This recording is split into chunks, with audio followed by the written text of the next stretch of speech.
అవినీతి కేసులో Punjab DIG Harcharan Singh Bhullar CBI arrest చేసింది. 2007 ఐపీఎస్ బ్యాచ్ అధికారి అయిన ఆయన డీఐజీగా పనిచేస్తున్నారు. ఓ కేసు విషయంలో ఫిర్యాదుదారు నుంచి 8 లక్షలు డిమాండ్ చేసినట్లుగా తెలుసుకున్న సిబిఐ బృందం చండీగఢ్లోని సెక్టార్ 21లో డీఐజీ తరపున లంచం తీసుకుంటున్న వ్యక్తిని రెడ్ హ్యాండెడ్గా పట్టుకుంది.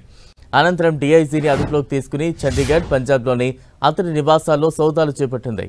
పంజాబ్ డీఐజీ హర్చరణ్ సింగ్ భుల్లార్ నివాసాల్లో నిర్వహించిన సోదాల్లో భారీగా నోట్ల కట్టలతో పాటు బంగారు ఆభరణాలు బయటపడ్డాయి.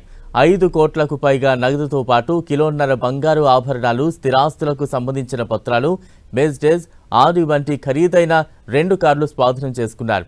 22 లగ్జరీ వాచ్లు, లాకర్ తాళాలు, 40 లీటర్ల దిగుమతి చేసిన లిక్కర్ బాటిళ్లు, పలు ఆయుధాలను సైతం సీజ్ చేశారు. ఈ కేసులో అరెస్ట్ అయిన ప్రైవేటు వ్యక్తి నుంచి 21 లక్షలు రికవరీ చేశారు. ఇవాళ వారిద్దరిని కోర్టులో హాజరుపరచనున్నారు.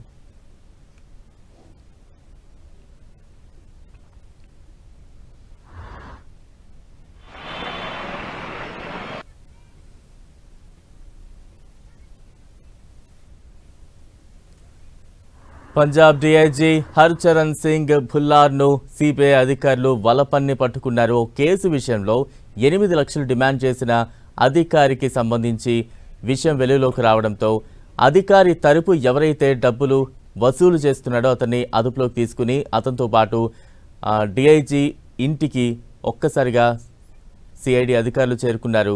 దీంతో అక్కడ తనిఖీలు చేపట్టడంతో విస్తుపోయే విధంగా నోట్ల కట్టలు, బంగారు ఆభరణాలు పెద్ద ఎత్తున స్వాధీనం చేసుకున్నారు.